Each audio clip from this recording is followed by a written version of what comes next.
Liewe vriende, baie welkom by hierdie informele erediens en die derde van ons gebedsreeks op Sondag 20 Junie 2021. Kom ons word stil voor die Here. Aan hom wat op die troon sit en aan die Lam behoort die lof en die eer, die majesteit en die krag tot in alle ewigheid. Amen. Geliefdes, ek groet jou graag vanoggend in die naam van God, die Lam. Hy wat geslag is aan die kruis op Golgotha vir my en jou sondes. Ek groet jou graag in die naam van sy Vader en ek groet jou in die naam van God, die Heilige Gees. Kom ons sing twee wonderlike, heerlike liedere saam. Een lofprysingslied en een aanbiddingslied met die musiek wat vir ons gaan begelei. Geniet dit en sing dit lekker uit volle bors saam.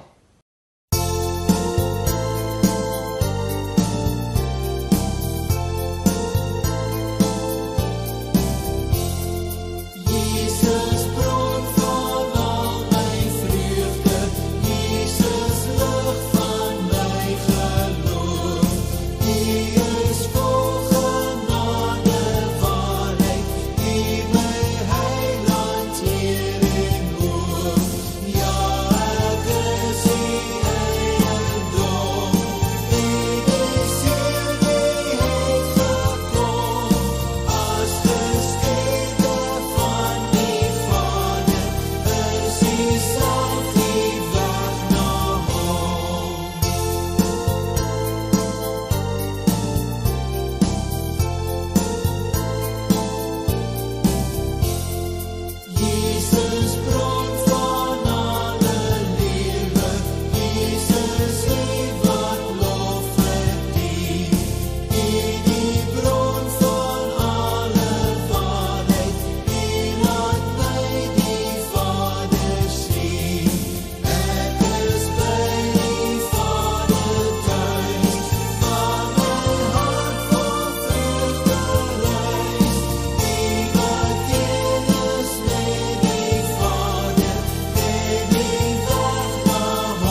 In die laaste eeu voordat die Nuwe Testament aangebreek het, word 'n klassieke verhaal vertel uit daardie tyd van Honi die wysgeer, wat net buite Jerusalem gebly het. Honi was 'n man wat beskou was as 'n profeet en as iemand wat ernstig kon bid en met God kon verbind. En so het dit gekom dat daar vir 'n jaar lank geen reën was nie. Dit was 'n bitter moeilike tyd. Nou as jy nie reën het nie, het jy 'n moeilikheid, dit weet ons almal.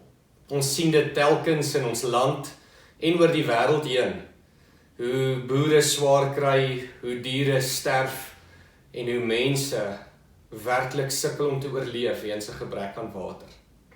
So in hierdie tyd nader die mense toe vir Honi en vra vir hom, Honi, kom bid asseblief vir ons. Ons weet, jy kan met God se hart connect en ons wil hê jy moet bid.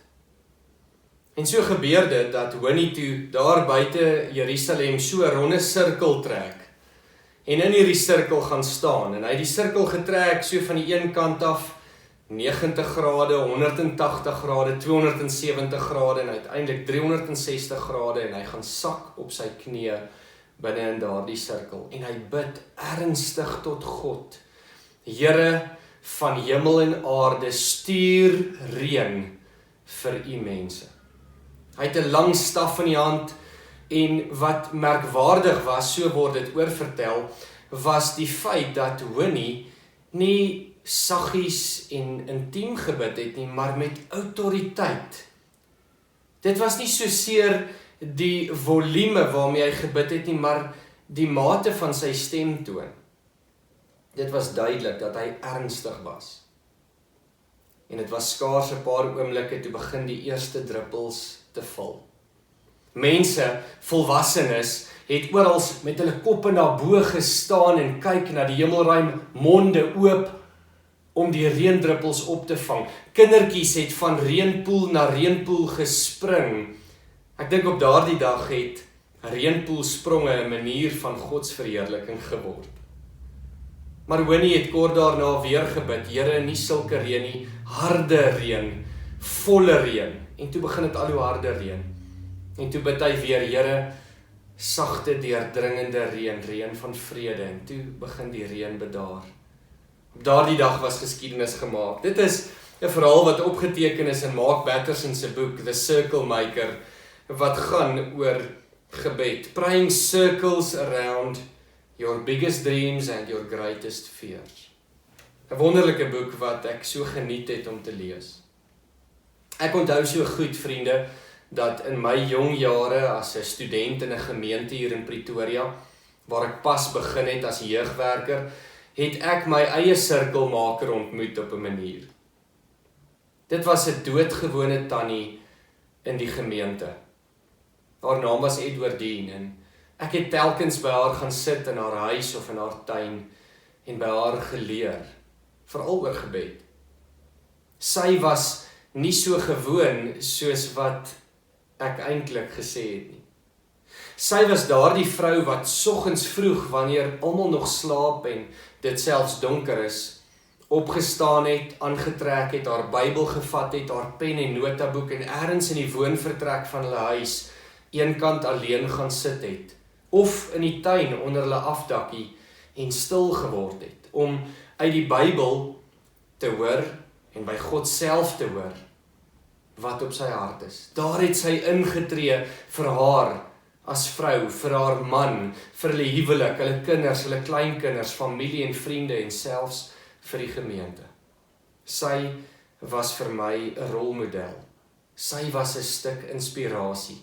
Net soos Honi van ouds in daardie laaste eeu voor Jesus se koms na die aarde toe. Ek wonder of jy mense kan herroep langs jou lewenspad wat vir jou rolmodelle was. En nie enige rolmodel nie, maar 'n geestelike rolmodel. Miskien 'n biddende rolmodel. Dit is daarom wonderlik as mens sulke mense ken en met sulke mense kan skouers skuur, by wie jy kan leer en by wie ek kan leer en dit motiveer ons en inspireer ons, is dit nie so nie? Die Bybel is vol van voorbeelde van rolmodelle deur al die eeue. En ek dink, as 'n ou byvoorbeeld deur die Bybel blaai, een van die eerste plekke waar ek 'n voorbeeld vind van rolmodelle, is sommer 2 rolmodelle in een vers, in Eksodus 33 vers 11. Daar in die A-gedeelte staan, die Here het direk met Moses gepraat soos 'n man met sy vriend. En dit was in die tent van ontmoeting, waar Moses telkens as leier van God se volk vir God gaan ontmoet het. Daar is ons eerste rolmodel in die Bybel. Net in die tweede gedeelte van die vers lees ons, daarna as Moses terug kamp toe, maar sy assistent, die jongman Josua, seun van Nun, het nie die tent van ontmoeting verlaat nie. Rolmodel nommer 2.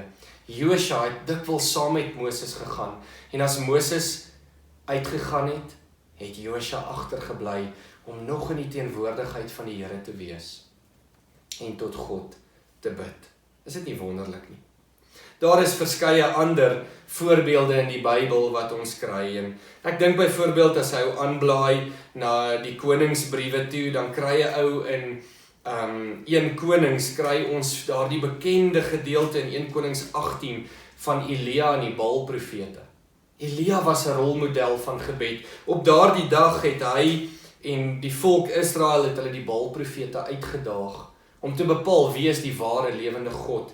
En hier in vers 36 lees ons, teen die tyd van die aandoffer het die profeet Elia vorentoe gekom en gebid, Here God van Abraham, Isak en Israel, laat dit tog vandag bekend word dat U God is in Israel en dat ek U dienaar is wat op U bevel al hierdie dinge doen. Antwoord my, Here, antwoord my tog, dat hierdie volk kan besef dat U, Here, God is, en dat dit U is wat hulle harte weer tot U bekeer. Binne 'n oomblik het daar vuur van die hemel af neergereën en die offer opgeslurp. As hy 'n bietjie terugblaai na 1 Samuel 1 toe, dan kry 'n ou die kosbare gedeelte van 'n vrou, Hanna, die vrou van Elkana, en hoe sy jaar na jaar gebid het, wanneer hulle gegaan het om te aanbid en vir die Here offers te bring. En dit was so kosbaar, dat sy gebid het jaar na jaar, want sy was kinderloos. En op 'n keer, na die offermaaltyd in Silo, 1 Samuel 1 vers 9, het Hanna opgestaan, terwyl die priester Eli op sy stoel sit. Sy was bitter hartseer, terwyl sy tot die Here gebid het, en sy het onbedaarlik geruil. Sy het 'n gelofte afgelê, en gesê, Here, as U tog op my ellende wou let, en aan my wou dink. En dan lees ons, sy het lank tot die Here gebid. Hanna was 'n rolmodel vir gebed, 'n vrou wat nie moed opgegee het nie, wat soos daardie vrou in Lukas 18, die vrou en die regter, die weduwee en die regter, bly bid het, bly vra het, totdat God haar gehoor het. Vriende, blaai ons aan na die Nuwe Testament, toe kry ons 'n ander vrou met die naam Anna in Lukas se evangelie, Lukas 2. Sy is ook 'n rolmodel. Anna het saam met Simeon by die tempel gewerk. Sy was 'n profetes, 'n dogter van Faniel uit die stam Aser, sê Lukas 2 vers 36. En dan sê dit, sy was nou al 84 jaar oud, 'n weduwee. Sy het nie van die tempel af weggebly nie en het God dag en nag gedien deur te vas en te bid. Dag en nag. 'n Rolmodel, 'n vroue rolmodel uit die Bybel van iemand wat gebed en vas en God ernstig geneem het. Blaai ons aan na Handelinge toe, dan kry ons die vroeë kerk natuurlik in Jerusalem, wat vir ons 'n rolmodel is. Na die uitstorting van die Heilige Gees, dan hoor ons, hulle het hulle heelhartig toegelê op die leer van die apostels, die onderlinge verbondenheid, die gemeenskaplike maaltyd en die gebede. Handelinge 2:42. En sien ons hoe hierdie gemeente, hierdie eerste gemeente, ernstig gebid het op 'n daaglikse basis. Maar vriende, dit sou net nie van pas wees as ons melding maak van Paulus nie. Paulus was sekerlik een van die grootste kampvegters vir gebed, een van die grootste bidders in die Nuwe Testament. Jy weet mos, hy was Saulus van Tarsus wat die kerk vervolg het en probeer vernietig het. Maar hoor interessant, hy kom tot bekering volgens Handelinge 9. En dan stuur die Here vir Ananias na hom toe, om hom te gaan bedien, en om te gaan vertel wat sy roeping is. Maar Ananias is bang. Hoor wat staan hier in Handelinge 9 vers 11. Die Here sê vir Ananias, gaan dan dadelik na Reguitstraat toe en vra by Judas se huis na 'n man van Tarsus met die naam Saulus. Hy is besig om te bid. So asof die Here vir Ananias wil gerus-stel met hierdie woorde. Ananias moenie bekommerd wees nie, want hy, daardie Saulus wat nou Paulus geword het, hy is besig om te bid.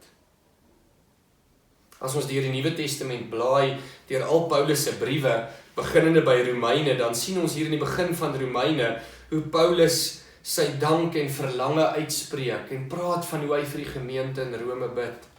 1 en 2 Korintiërs, danksegging in hoofstuk 1, en in Korintiërs, 2 Korintiërsbrief, danksegging na 'n moeilike tyd. Daar's altyd sprake van gebed in al Paulus se briewe. Blaai ons aan na Efesiërs toe, dan kry ons in hoofstuk 1 en hoofstuk 3 gebede wat Paulus bid vir die gelowiges in Efese, gebede wat ons vandag ook vir onsself kan toeëien. En dan in Filippense hoor ons so mooi hoe hy aan die begin praat van danksegging en gebed vir die gemeente. As ons aanblaai na Kolossense toe, lees ons dank God vir julle. Ons bid vir julle van vers 9 af in hoofstuk 1. En die toppunt, Kolossense 4, volhard in die gebed, skryf Paulus.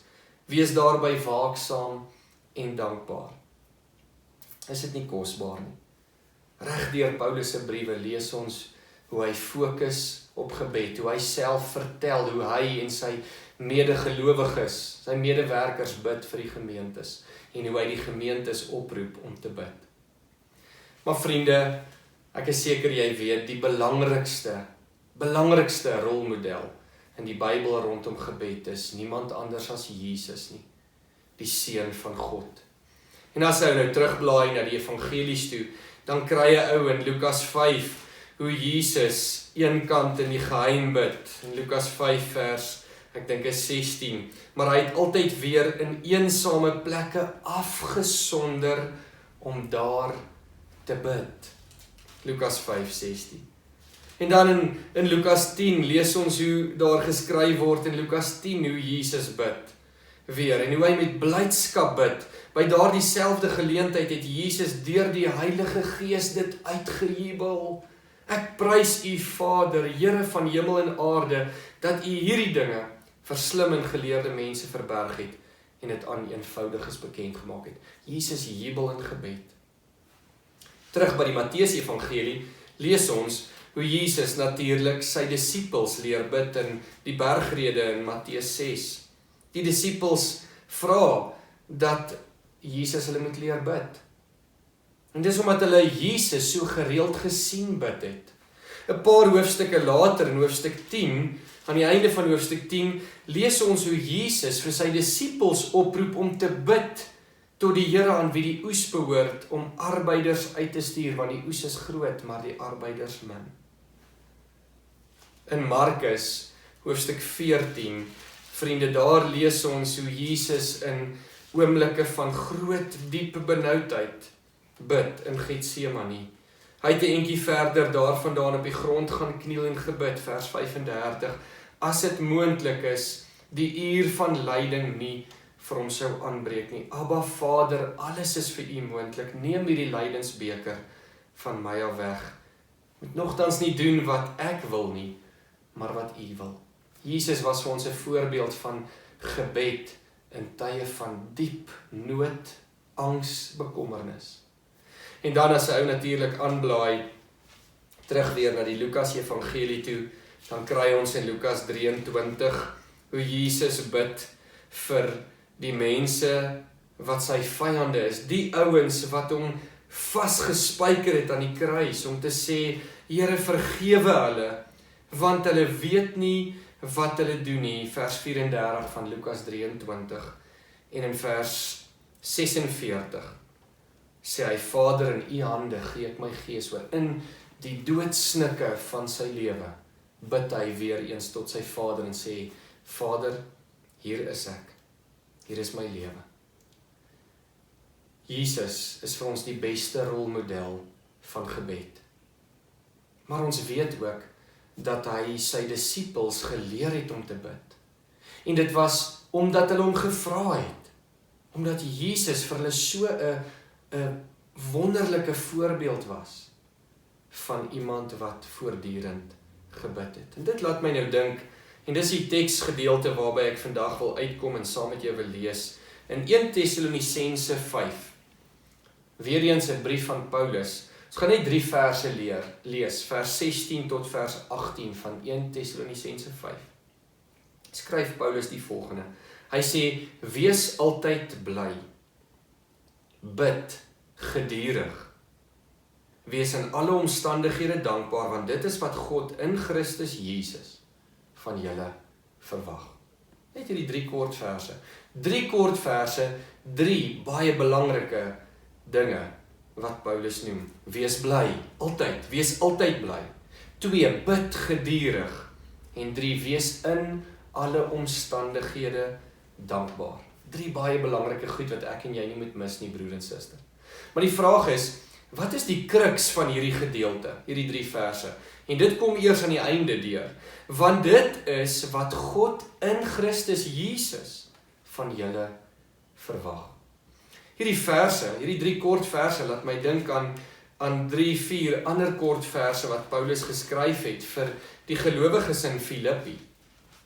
Filippense 4 vanaf vers 4 tot 7. Luister hierna. Wees altyd bly in die Here. Ek herhaal, wees bly. Wees inskikkelik teenoor alle mense. Die Here is naby. Vers 6 is so belangrik. Moet oor niks besorg wees nie, maar maak in alles julle begeertes deur gebed en smeking en met danksegging aan God bekend. En die vrede van God wat alle verstand te bowe gaan, sal oor julle harte en gedagtes die wag hou in Christus Jesus. 3 goed wat Paulus sê, wees altyd bly in die Here, en dan herhaal hy dit, wees bly. Dan in vers 6 sê hy, maak in alles julle begeertes deur gebed en smeking aan God bekend. Dit is dieselfde as 1 Tessalonisense 5 vers 17, bid gedurig. En dan die laaste een, wat korreleer met 1 Tessalonisense 5 vers 18, sê hy, met danksegging aan God bekend. Tessalonisense sê, wees altyd dankbaar in die Here. Die vraag is, wat is die kruks van hierdie paar verse in Filippense 4? Hier aan die einde kom dit deur. En die vrede van God wat alle verstand te bowe gaan, sal oor julle harte en gedagtes die wag hou in Christus Jesus. Nou wonder ek of jy, toe jy na hierdie 2 gedeeltes geluister het, of jy die kernfrase gehoor het wat by albei voortkom. Het jy dit gehoor? Dit is 3 woorde. In Christus Jesus. In Christus Jesus. In 1 Tessalonisense 5 sê Paulus so duidelik, hy sê, want dit is wat God in Christus Jesus van julle verwag. In Filippense 4 sê hy, dit sal die vrede van God sal oor julle harte en gedagtes die wag hou in Christus Jesus. Hoekom is hierdie 3 woorde so belangrik? Wel, Jesus Christus, wie is hy? Die lam van God, ek het daarmee begin in die wotum vanoggend, wat geslag is. Die een wat gekruisig is, wat sy eie bloed geoffer het, sodat ek en jy bevry kan wees van sonde en van die bose en kan deel in die ewige lewe. Hy is die opgestane Here, wat na 3 dae uit die graf uit herrys het, deur die krag van die Heilige Gees. Dit lees ons in Paulus se eerste gebed vir die Efesiërs. Deur die krag van die Gees is hy opgewek en teruggebring vanuit die dood die lewe in. Hierdie Jesus is die Jesus wat nadat hy opgestaan het, verder gepreek het, opgevaar het hemel toe en waar hy nou sit, aan die regterkant van die troon van God, van waar hy sal kom om te oordeel, so bely ons in ons apostoliese geloofsbelijdenis, die wat nog lewe en die wat reeds gesterf het. En wat wanneer hy terugkom, ons gaan saamneem om saam met hom te deel in die ewige erfenis, die ewige lewe by God, in sy ewige ontoeganklike lig. Wow, dis die Jesus van wie ons praat. En nou die derde woordjie, dis net so belangrik in. So 'n kort woordjie wat, 'n voorsetsel wat vir my en jou dalk in Afrikaans nie eers veel beteken nie, maar in hierdie konteks beteken dit, broer en suster, so ontsaglik baie om in Christus Jesus te wees. Wees altyd dankbaar in Christus Jesus, want dis wat God van julle verwag. Filippense 4, dat die vrede van God oor julle harte en gedagtes die wag hou in Christus Jesus. Jy sien, alles wat ek nou net genoem het, oor Jesus Christus, as die gekruisigde, die opgestane Here, die verlosser, die een wat opgevaar het, wat heers, wat weer terugkom, wat vir ons die ewige lewe gereed maak, al daardie goed is waar vir my en jou, net as ons in Christus Jesus is. Dis al. Jy kan nie daarin deel as jy nie in Christus Jesus is nie. En nou wonder ek of jy onthou van ons disippelskapreeks wat ons die jaar mee afgeskop het. Kan jy dit nog onthou? Johannes 15, waar ons gelees het van die ware wingerdstok, daardie bly disippelskapreeks. Kan jy onthou, die subtema van die reeks was Christus in jou, jy in Christus. En dan lees ons in Johannes 15 vers 4, julle moet in my bly en ek in julle. 'n Loot kan nie uit sy eie vrugte dra as hy nie aan die wingerdstok bly nie, letterlik in die wingerdstok bly nie. En so julle ook nie as julle nie in my bly nie. Onthou jy dit? Dit was so 'n kosbare reeks. En in daardie reeks het ek en jy geleer dat disippelskap ten diepste gaan oor 'n bly in Christus en Christus wat bly in my en jou. Weet julle vriende, ek het 'n ander boek gekoop net in die afgelope week, 'n boek van 'n ander reuse rolmodel in ons Suid-Afrikaanse geskiedenis, spesifiek rondom gebed. Seker prediking ook, maar definitief gebed. En dit is niemand anders as Andrew Murray nie. Ek koop hierdie boekie met die titel With Christ in the School of Prayer deur Andrew Murray. Ek seker jy ken sy naam. En in hierdie boek, aan die hand van 31 lesse, gee Andrew Murray 'n klomp wyshede in elke les. En dan in sy laaste les verwys hy na hierdie teks van 1 Tessalonisense 5 vers 16 tot 18 onder die opskrif A Life of Prayer.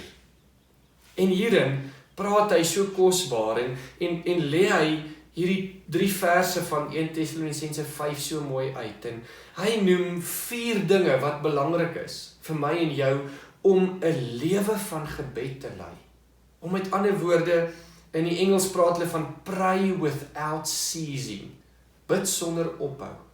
En die 4 dinge wat hy noem is dat ek en jy moet besef wanneer ons bid en tot God nader, dat dit uiteindelik gaan, ten diepste gaan oor ek en jy wat ons self kom offer voor God. Dat ons offer in die lewe van God se koninkryk en sy glorie. Dat dit nie oor my gaan, my begeertes, my wense, my ideale, my planne nie, maar dat dit eintlik gaan oor God en sy koninkryk. Dit laat my dink aan, as hy nou weer teruggaan na die Bybel toe, Romeine 12, nee, daardie bekende gedeelte, ons het laas jare 'n reeks gedoen oor Romeine 12, gee julle self aan God as lewendige en heilige offers, wat vir hom aanneemlik is. En dis wat Andrew Murray skryf, die eerste belangrike ding is, wat ek en jy moet verstaan, as ons praat oor gebed, en meer spesifiek 'n lewe van gebed, bid sonder ophou, bid gedurig, soos Paulus skryf. Sê hy, ek en jy moet besef, wanneer ons neerkniel, of gaan sit, of staan, en bid, dat dit in daardie gebed gaan oor God en sy koninkryk en nie oor my nie. Dat jy eintlik in gebed van jouself vergeet en vir God lewe en vir sy koninkryk. En vra, Here, wat is u hart? Die tweede belangrike ding wanneer ons bid, skryf Andrew Murray, is om te besef wanneer ons bid dat ons 'n diep oortuiging in ons hart moet hê, hier en nou waar ons kom bid, dat hierdie gebed van my effektief is, waarde het.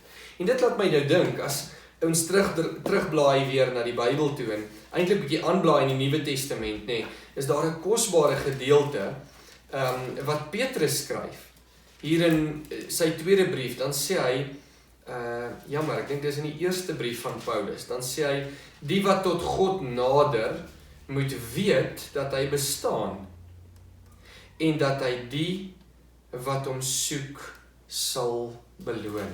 Dis eintlik in Hebreërs, besef ek nou net nie in Petrus nie. In Hebreërs, kom ek gee net vir jou daai teksverwysing. In Hebreërs 11 vers 6. As 'n mens nie glo nie, is dit onmoontlik om te doen wat God wil. Wie tot God nader moet glo dat hy bestaan en dat hy die wat hom soek beloon. Dis die tweede belangrike ding wat ek en jy moet weet oor gebed, sê Marie. Dat ons daardie diep oortuiging moet hê wanneer ons gaan bid, gedurig bid, dat God ons hoor.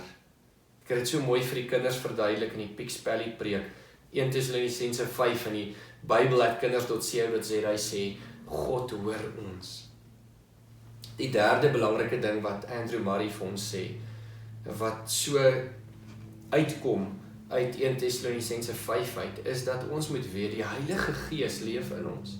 As jy net aanblaai in daai gedeelte vers 19 en 20 van 1 Tessalonisense 5, dan hoor ons dat ons nie die Heilige Gees van God moet bedroef nie. En dat ons moet ingestel wees op die Gees. Ek wil dit graag net vir jou lees. Wat hy sê, moenie die werking van die Gees teenstaan nie. Moenie sy profesie geringskat nie, toets dit. Bou wat goed is en bly weg van wat sleg is. Die Heilige Gees is in my en jou, as gelowige.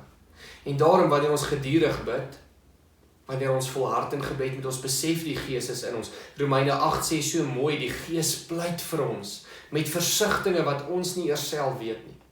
Jy weet, ons het 'n menslike gees, maar as ons gelowig word, kom die Heilige Gees in ons gees bly, en dan wil die Heilige Gees met ons gees verweef en verbind, en luister wat is ons versigtinge, en voor ons dit nog kan sê die Gees dit vir God die Vader, sonder dat ons dit eers besef. Hoe kosbaar is dit nie? So wanneer ons bid, moet ons besef die Gees is in ons, en die Gees is gretig.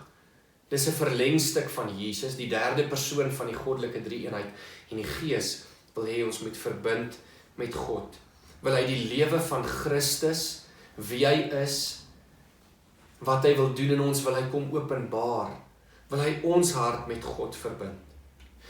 Maar die vierde en belangrikste ding, dink ek, wat uitkom in 1 Tessalonisense 5, is dat ons moet verstaan dat 'n lewe van gebed moet bewus wees daarvan dat Jesus self ons leermeester is.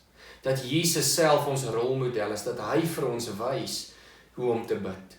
Dat ons uit sy lewe kan leer hoe belangrik gebed is, en dat ons ons lewe daaraan sal wy. Dat ons sal begin verstaan dat hierdie leringe van Jesus gaan nie so seer oor die kommunikasie aan ons van nuwe dinge of nuwe sieninge nie. Dit gaan nie so seer oor die ontdekking van ons mislukkings en sonde en tekortkomings nie. Dit gaan nie oor 'n oproering in ons gees van begeerte en selfs geloof nie. Alhoewel al hierdie dinge wat ek nou net genoem het belangrik is. Dis belangrik. Maar Jesus wil eintlik deur die voorbeeld wat hy vir ons stel van 'n lewe van gebed, wil hy ons intrek en deel maak van sy gemeenskap in gebed voor sy hemelse Vader, ons hemelse Vader.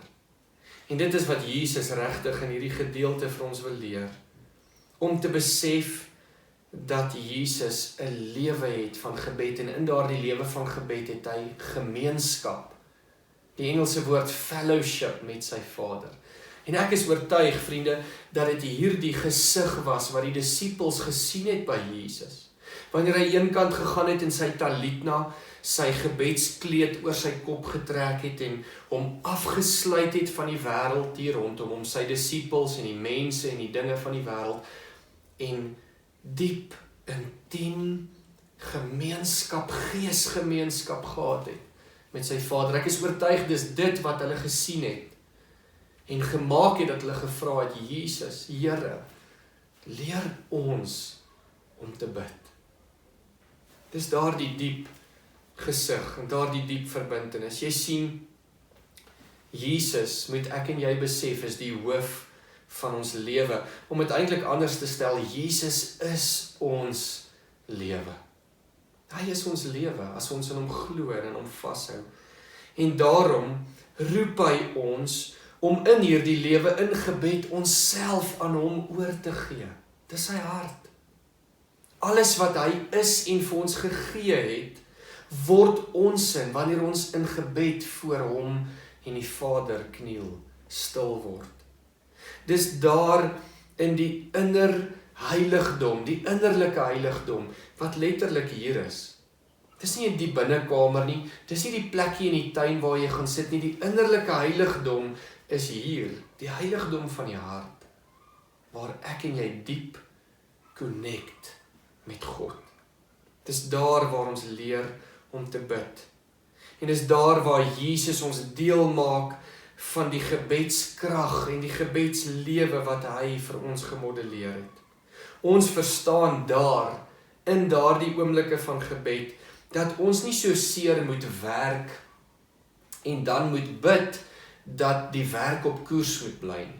Ons besef daar dat ons baie moet bid en dan moet werk volgens dit wat ons in gebed van God die Vader en van Jesus en selfs die Heilige Gees ontvang het. En dat dit ons in staat stel om uit te reik na mense om ons, na mekaar toe as lede van 'n geloofsgemeenskap, maar ook na die mense van ons gemeenskap in die wêreld toe. Dis die hart van ons gemeente. Dat ons vanuit 'n lewe van voortdurende gebed, 'n lewe van voortdurend stil word met die woord in ons hande en met gebed op ons harte, met 'n fokus op God, op Jesus se lewe en sy voorbeeld, dat ons daar ontdek wat is God se hart vir ons. Dit nie gaan oor me, myself en I nie, maar oor sy koninkryk en 'n wêreld wat verlore is. Ek wil jou uitdaag, ek wil jou uitnooi om meer tyd te spandeer in gebed. En bly te wees in die Here, soos 1 Tessalonisense 5 vers 16 sê, selfs in hierdie rowwe, moeilike wêreldomstandighede wat ons tans beleef, weer met 'n derde golf van hierdie siekte, viruspandemie. Dat ons gedurig sal bid, vir alles en nog wat die Here op ons hart lê, wanneer ons daar voor hom gaan stil word. En dat ons definitief nie sal vergeet, om dankbaar te wees vir alles wie hy is, wat hy gedoen het in die verlede, nou doen in ons lewens, en nog gaan doen nie. Dankbaar is vir alles wat hy vir ons gee, wat hy vir ons skenk uit genade nie. Maar het belangrikste van alles, dat ons besef, ten spyte van al die rolmodelle in die wêreld daar buite, die rolmodelle in jou lewe van gebed, geloofshelde, die geloofshelde van die Bybel, deur die geskiedenis, Moses en Josua en Elia en Hanna en Anna en die vroeë kerk en Paulus, dat Jesus die belangrikste rolmodel is, en dat ons na hom sal kyk, ons harte op hom sal rig, om by hom te leer en te deel in die gemeenskap, daardie hegte, heilige gemeenskap wat hy gehad het, elke keer met sy Vader, wanneer hy sy gebedskleed oor sy kop getrek het om te bid. En dat ons daar, in daardie oomblikke van voortdurende, gedurende gebed, iets anders sal ontdek, iets anders sal ervaar as wat enige iets in hierdie wêreld vir ons kan bied. En dat ons daar bly en dankbaar sal wees. En daar sal besef dat ons in Christus Jesus is en hy in ons. En alleen in daardie diep heilige verbintenis, heilige gemeenskap, ons een word met hom en die Vader. En regtig die vrede van God kan ervaar, waarvan Paulus skryf vir die Filippensiese gelowiges. Die vrede van God wat hart en verstand te bowe gaan, maak nie saak wat jou omstandighede is nie. Mag jy en ek so gemeenskap met God beleef, wanneer ons gedurig bid en stil word voor ons hemelse Vader. Kom ons doen dit nou. Vader, so dankie vir rolmodelle in ons lewens. Elkeen van ons ken mense wat ons ontmoet het langs die pad, miskien mense wat ons nou nog ken en mee kontak het, wat vir ons voorbeelde is van mense wat erns maak met hulle geloof, erns maak met gebed. Deur al die eeue is daar soveel voorbeelde, Here. Honie, die sirkelmaker, en van Moses en Josua en al die ander in die Ou Testament, tot by Anna en Paulus en Jesus in die Nuwe Testament.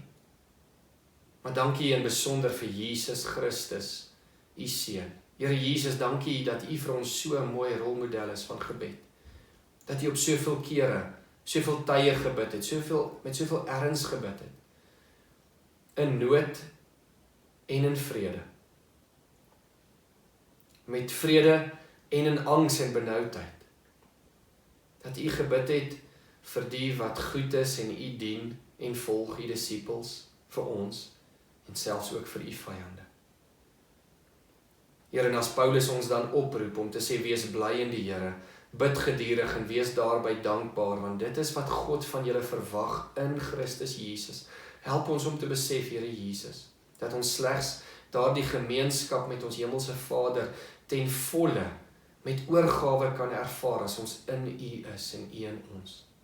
Help ons om in gebed, gemeenskap met u en die Vader en die Gees te hê, en dat dit ons lewens onherroepelik sal verander, elke keer wanneer ons gaan bid. Dit vra ons in die naam van u, ons Verlosser en Here, ons rolmodel in gebed. Amen. Vriende, ons gaan nou afsluit met 'n wonderlike lied tot eer van die Here. En dis daardie model gebed eintlik wat Jesus sy disippels leer bid het, die Onse Vader. Kom ons bid dit as ons dit sing, nou saam met mekaar.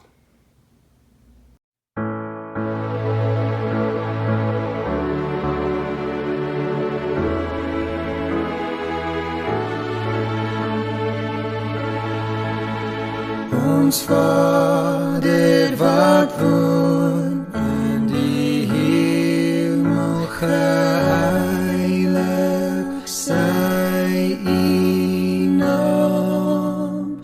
Laat u rijk kom, u wil geskied, soos in die hemel, so ook op die aarde. Gee ons vandag ons dagse brood, en vergeef ons al ons skade net, soos ons vergewe die wat teen ons sonde.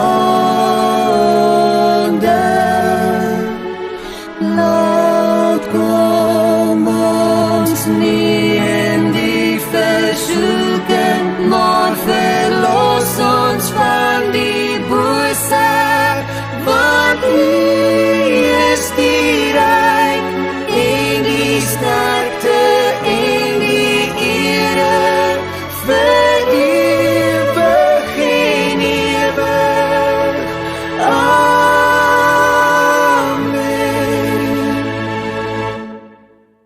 Vir ewig en ewig.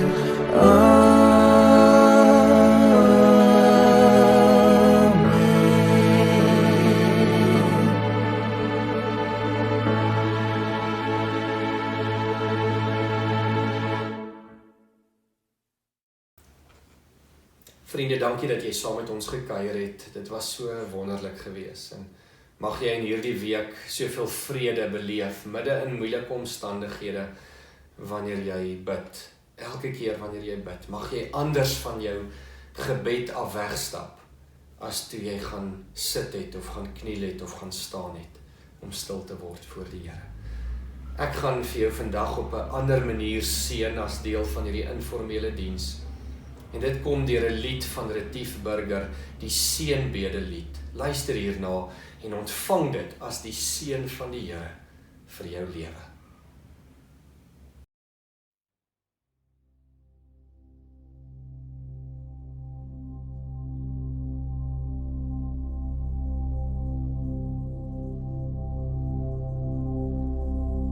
Mag die Heer jou seën en beskerm, sy aangesig oor jou laat skyn.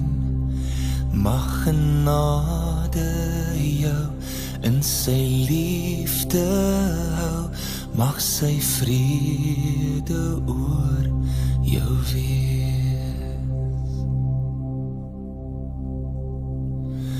Mag die Heer jou seën en beskerm, met die kruis vir altyd voor jou.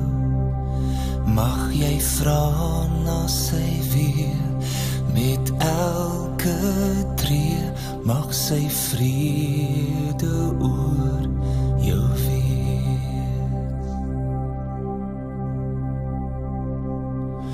Halleluja, amen. Halleluja, amen. Halleluja, amen. Halleluja, amen.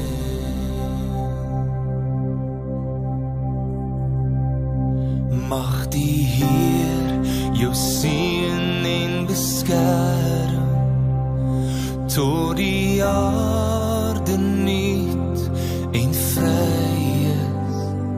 Mag sy hart jou lei tot in ewigheid, mag sy vrede oor jou wees. Halleluja, amen. Halleluja, amen. Halleluja, amen. Halleluja, amen. Halleluja, amen. Halleluja, amen. Halleluja, amen. Halleluja, amen. Halleluja, amen.